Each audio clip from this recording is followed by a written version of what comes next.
আজকে যাকে দেখা যায় কালকে আর তাকে দেখা যায় না। জীবন কয়দিন, আপনি যেখানেই থাকেন না কেন মৃত্যুর স্বাদ আপনাকে গ্রহণ করতেই হবে।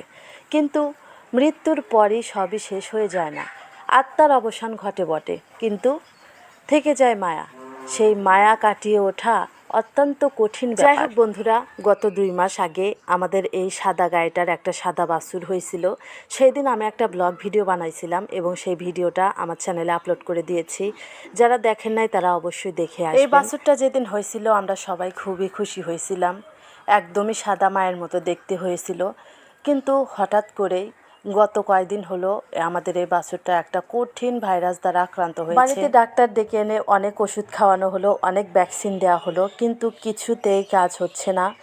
দেখেন বাছুরটা গোলের একদম কোণে গিয়ে শুয়ে পড়েছে, হাত পা ছেড়ে দিয়েছে বললেই চলে। বাছুরটা নিঃশ্বাস নিতে খুবই কষ্ট হচ্ছে, নাক মুখ দিয়ে রক্ত আসতেছে, আপনারা লক্ষ্য করলেই দেখতে পারবেন।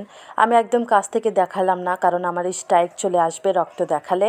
আর এদিকে দেখেন বাছুরটা কিন্তু এই 4-5 দিন হলো মায়ের বুকের দুধ তো দূরের কথা, একটু পানি পর্যন্ত খাওয়ানো যাচ্ছে না, শুধু এই যে গোয়ালের এক পাশে পড়ে এরকমভাবে কাতরাচ্ছে। অন্যদিকে বাছুরটার মা অস্থির হয়ে গেছে বাছুরটার জন্য। বাছুরটা মায়ের কাছে যাচ্ছে না, দুধ খাচ্ছে না, মায়ের কাছে দাঁড়িয়ে থাকছে না। এই জন্য সারা রাত সারা দিন বাছুরটার মা হামলাহামলি করতেছে। খুবই কষ্টের মুহূর্ত, দেখে খুবই কষ্ট লাগতেছে। আপনাদের সঙ্গে কথা বলতে বলতে কিন্তু বাছুরটা মারা গেছে, আপনারা একটু খেয়াল করলেই দেখতে পারবেন।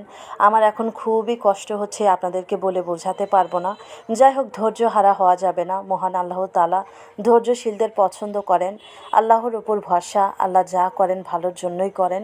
আমার এতে কোনো কষ্ট নেই, দুঃখ নেই, কিন্তু মায়া জিনিসটা বড়। আমি যখন এই গোয়ালের ভিতরে আসতাম তখন এই বাছুরটা দৌড়ে এসে আমার কাপড় মুখ দিয়ে টেনে ধরতো, আমার পাশে দাঁড়িয়ে থাকতো, খুবই ভালো লাগতো আমার বারবার মনে হতো এই বাছুরটা আমাদের পরিবারেরই একজন সদস্য। আমি এখন এই গোয়ালের ভিতরে আসলে আর আমার কাপড় কেউ মুখ দিয়ে টেনে ধরবে না, আমার পাশে এসে আর কেউ দাঁড়াবে না, এটা ভেবে আমার খুবই কষ্ট লাগে। যতটা কষ্ট আমি বাছুরটা মারা গেছে বলে পেয়েছি, তার থেকে বেশি কষ্ট পেলাম মায়ের কান্না দেখে।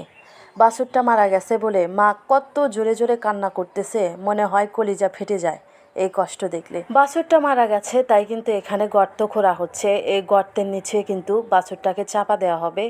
আশেপাশে ফেলে দিলে হয়তো দুর্গন্ধ বের হবে, সেখান থেকে রোগ শোকের সৃষ্টি হবে, তাই মাটির নিচে পুঁতে দেওয়া হচ্ছে। এরই মধ্যে ভিডিওটা শেষ প্রান্তে এসে পড়েছি। যদি ভিডিওটা ভালো লাগে লাইক কমেন্ট শেয়ার করে আমার এই ছোট্ট চ্যানেলটাকে সাবস্ক্রাইব করে পেজটাকে ফলো দিবেন।